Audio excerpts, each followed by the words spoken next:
From the center of the universe, Toronto, Ontario, Canada, this is the SDM Show with your host, Rob Cairns. The SDM Show focuses on business, life, productivity, digital marketing, WordPress, and more. Sit back, relax, grab your favorite drink, and enjoy the show. Here is Rob. Hey everybody, I'm Rob Cairns. I'm the founder, CEO, and chief creator of Amazing Ideas at Stunning Digital Marketing. In this podcast, I have my good friend, Mr. Todd Jones with me, and we're going to talk about pages. And you want to catch this podcast because Todd has a really special offer for you. So grab a drink, sit back, relax, learn, and enjoy the show. This podcast is sponsored by Stunning Digital Marketing, the agency that can help protect your WordPress website today. Go to stunningdigitalmarketing.com and see what we can do to help you protect your business investment. That's stunningdigitalmarketing.com.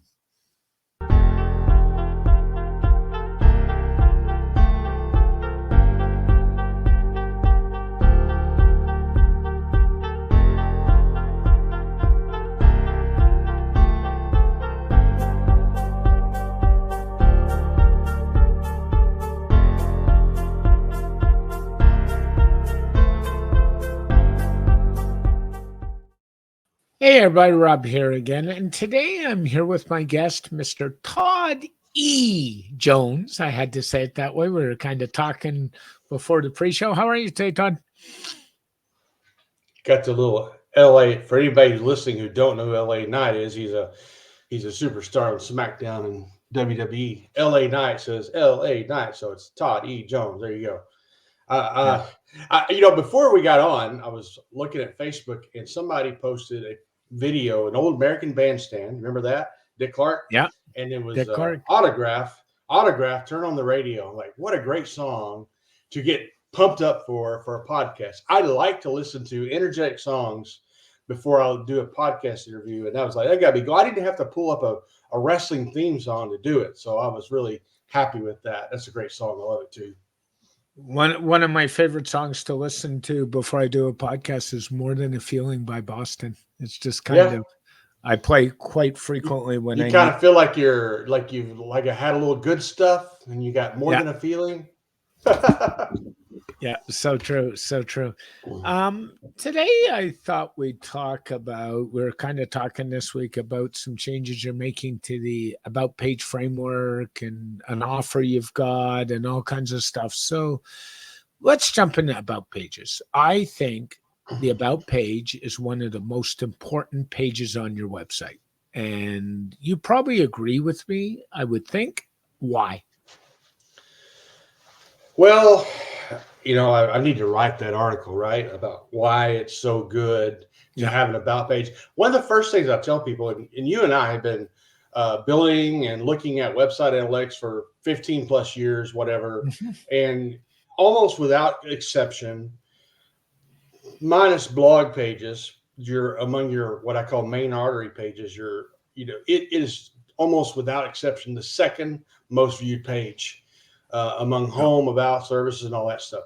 About pages where people go when they want to know more about the company behind the product or the service, and they want to know that there's they want some validation that you're an expertise or that you have some experience doing what you're doing. So it's almost like, I tell people, I want to say that when somebody gets ready to buy, they go to the About Page. Like they've looked at your homepage, maybe they've perused your service page, maybe they've looked at what you have to offer, but then they're going to go to the About Page and like, who is this person? And so there's all kinds of issues I see with About Pages. I don't want to get into that now, but that's the first thing. So I think About Page is a place where you have to connect with your user when they know something a little bit about you. Our friend Ryan Waterbury has a picture of him and Bud on his About Page. I know that Bud is his best friend, and he loves British Spaniards, and he's involved in a rescue organization for them. Yep. That is something instantly. So in addition to the fact that Ryan has been doing this a very long time and he has all the expertise and so forth, you connect with him. Like, I love cats. So, we have this thing like, as much as he loves British Spaniards, I love cats. And we share all these videos in Instagram. It's a connector, right, to the person who's looking at your website. So that is one thing. I think it really does showcase. It should showcase, if you're doing your about page well, your expertise. And there's ways of doing that, in which I use in the framework idea that I have. But I go back, and if you're telling storytelling, right, should be center of your about page, in my opinion. But if you tell your story to some degree, that connection, that I talked about when I talked about Ryan and Bud, Yep. But there's a physiological thing behind that, right?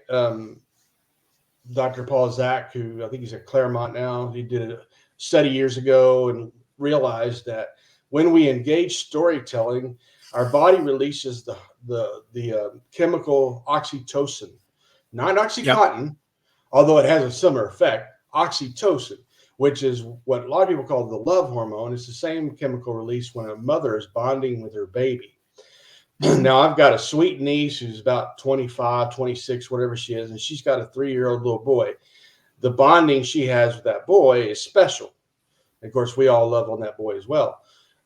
Boy moms are really fascinating to watch. They really bond. I mean, every mom bonds their baby, but oxytocin is that chemical. And when we engage storytelling, Dr. Zak found out that it releases that same chemical in each one of us, mom or whatever we are. I'm not a mom or a dad, but so it's like when you listen, like More Than a Feeling very well may have some connotation that takes you back to another time.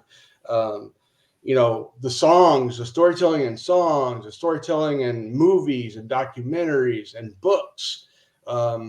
Just learning about something is storytelling can really make that connection. So I don't know if that answers your question very distinctly, but it is about, showcasing your expertise, creating a connection, that itself creates trust.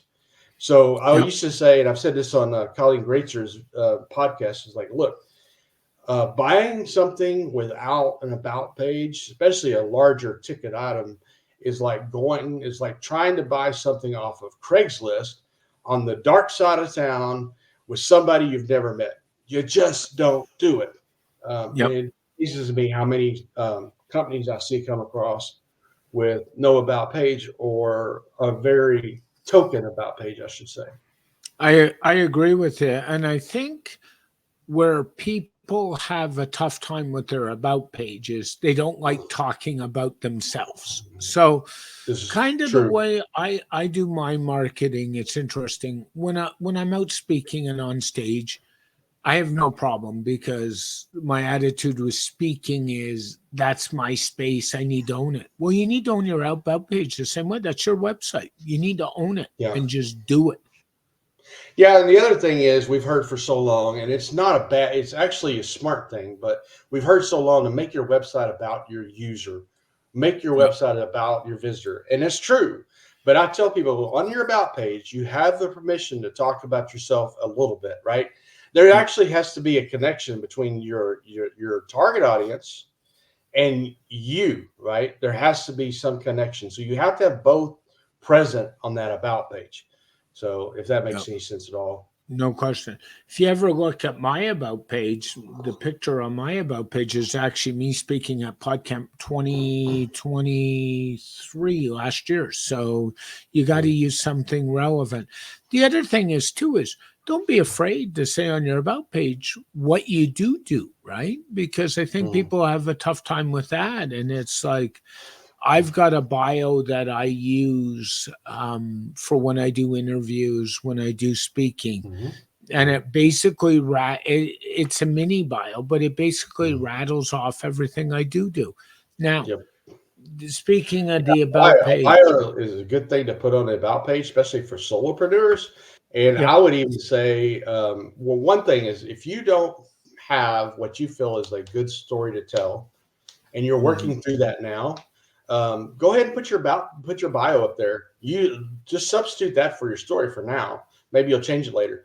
I have seen people successfully do both a story, right, and then at the bottom their bio, and I have no issues with that, especially solopreneurs. I have seen people like Amy Porterfield and Selena Sue do that. It's an excellent thing to do because it's more credibility building. But to your point about telling people what you do, I always counsel people to make that headline a value prop headline. So it's basically, you're telling you want to be crystal clear about who you are, what you do, and who you do it for. So even on the about page. I agree with you. Should you put media stuff on your about page? And here's an interesting one. So the approach I go is I prefer my media stuff on the media page. You've seen it. You've commented about it. Colleen's commented about it. Mm-hmm. My media page is like a list of what I've done, including in-person presentations in the last couple of years, other podcasts I've been on, articles I've been written up about, things like that. What do you think? Should they be separate or the same, or should they overlap? I'm going to go with, it depends on how many appearances you have made. If you're had very lots. early, yeah, exactly. Somebody like you who's had lots should have a separate page. Now, that being said, I think you should have like a teaser, like maybe even put 3 of your best appearances, like, 3-column layout, and then see more button to take people to that media page. I think media page is great because you have like the full complement of your media appearances and some testimonials. And it's also a great place where you can put a media kit. So maybe you are a speaker at a WordCamp or some other podcast camp or whatever. And they're like, hey, we're going to need a headshot. Well, it's all on my media page. There's a headshot. There's the official bio. Here are my social media profiles. You can go in, you can download all that. Maybe you have it fixed where they can download it and just, use it. So that is an excellent thing to do, to have those official things that you need for appearances, whether it's a in-person speaking or even on a podcast or something like that.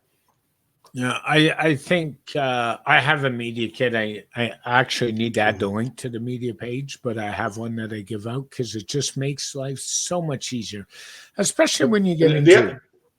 The other thing I was going to say about this is now you're getting into the place where a company will have what I call an about page suite.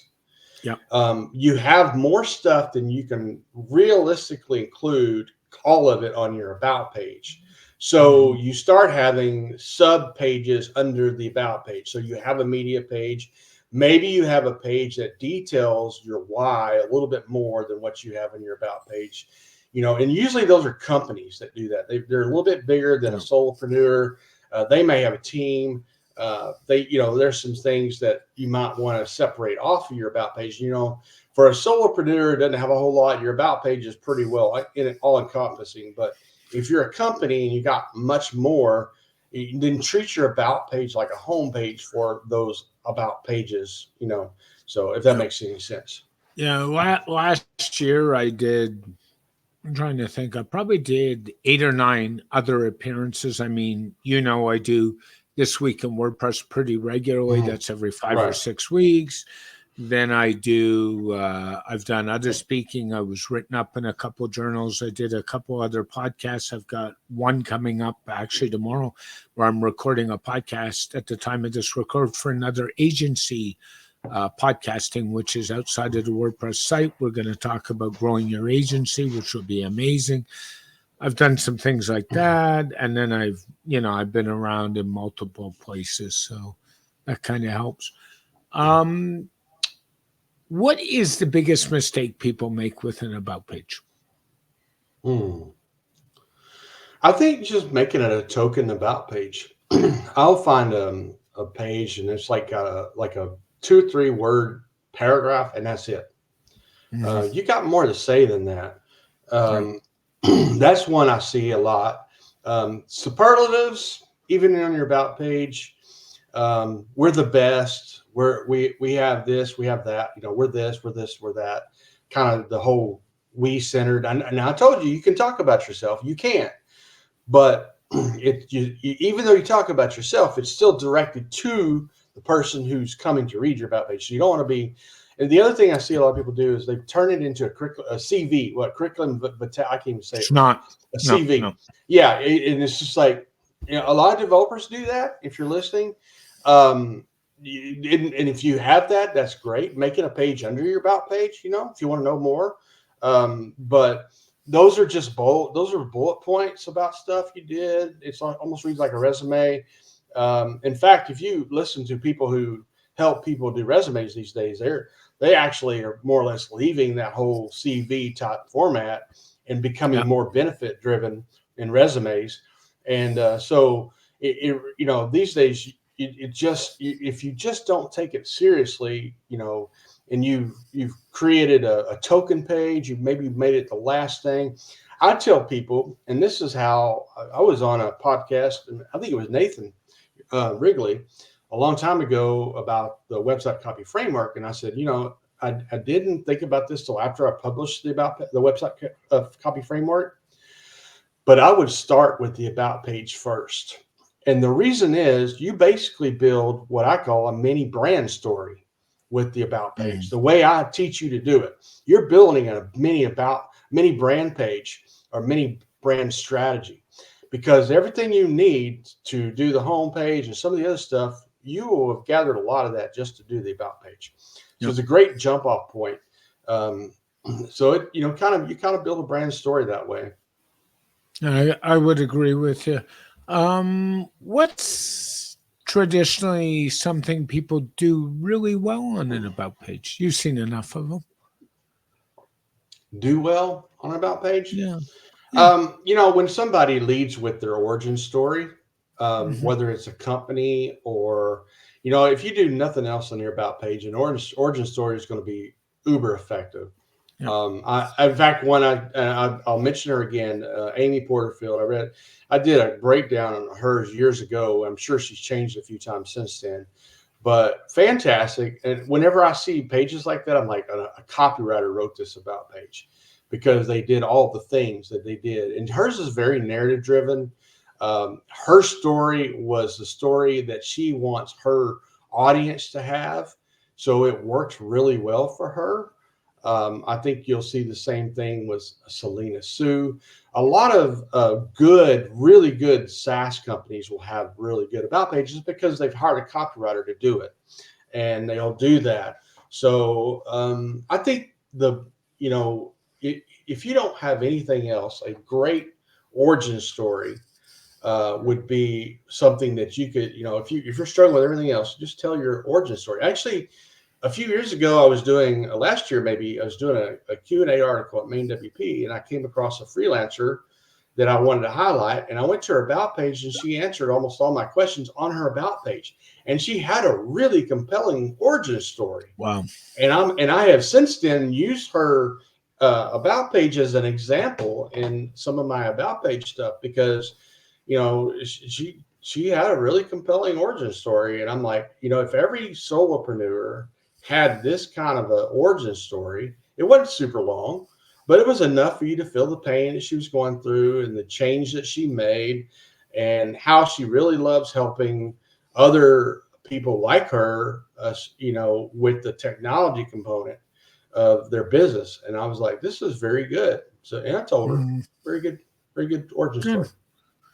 So with about pages, you had the website copy framework, and you have an offer going on right now. What is it? Yeah. What is it? I call it the About Page Workshop. And back in the summer, we did a training session, and I had one person to show up. About 6 or 7 signed up, but they couldn't make it. And so I went through the slide deck and recorded it. And I thought, well, I could just repurpose this and turn it into About Page training workshop. Basically, it's a Cellar on Gumroad. Got it marked on discount right now. It will go up on February 1st, but you have until the end of the month to get the discount. And I think a few of you have said, "Oh, it should cost more than that." Well, maybe it should, but it's a 61-page video. I go through the slide deck. You get the slide deck. You get my notes, which I actually updated afterwards to make sure everything was clear. So you have the note. You could probably go through the slide deck and the notes and skip the video and get what you need out of it, to be honest with you. But 61 minutes of me talking about page, going through, there's about 6 ingredients I talk about in that, and then a few other. So you're talking about 10 minutes of an ingredient, maybe depending on the ingredient. Mm-hmm. Plus, I talk about a few other bonus type things at the end. So, that's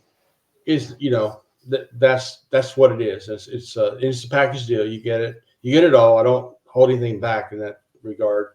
I figured it'd make more sense if I gave the notes, and the notes is in a PDF, and the slide deck is also a PDF. I just took the slide deck and saved it as a PDF. And so, like I said, you could probably skip the video and still get what you need out of it. Yeah. But we'll put a link to the offer in the show notes for you. So anybody who wants it, I'm not going to have Todd give out the URL because it's easier just to put in the show notes, and you can go to it and get Todd's goodies, right? The retail price is $70. I think I got a 33% off of it right now. But anyway. And if somebody wants to talk to you about pages, Todd, how's the best way? Oh, gee. Well, I'm pretty active on Facebook, LinkedIn, and Twitter. My Twitter is T.E. Jones, and it's all over the place. Anybody who wants me to stay on one topic probably gets frustrated because, 1 minute it's pro wrestling, 1 minute it's Arkansas Razorback sports, another minute it's WordPress, and then content strategy. So, it's a little bit of a hodgepodge, but you can reach me there. You can reach me on LinkedIn or on Facebook. Yeah. Thanks, Todd. And go get Todd's offers, folks. You'll be glad you did. Have an amazing day, my friend. Thanks, buddy. Have a good one. This show is brought to you by StunningDigitalMarketing.com, your Toronto leader in digital marketing services. Not only do we protect your WordPress website, we can help you with your site, provide social media management for your business, or even do one-on-one consulting. To find out more, go to StunningDigitalMarketing.com. A very special thank you to Todd for joining me on this edition of the SDM Show. Hey everybody, Rob here again. Thanks for listening to the SDM Show. It's such a pleasure to have you every week. If you want more on our agency website, go to StunningDigitalMarketing.com. We are your WordPress security experts. We'd be glad to help you out. If you want to learn more about me, Rob Cairns, go to meetrobcairns.online. From there, you can find links to everything I do on the web, as well as book time with me. So feel free. If you want to make comments about this podcast or know a guest possibly suitable for the podcast, please email us at podcast@stunningdigitalmarketing.com, or conversely, you can go to X, formerly known as Twitter, and tweet at me at Rob Cairns. This podcast is dedicated to my late father, Bruce Cairns. Dad, I miss you very much, and I love you. Please join us next week for another interesting podcast, and have a great week, everybody. Bye for now.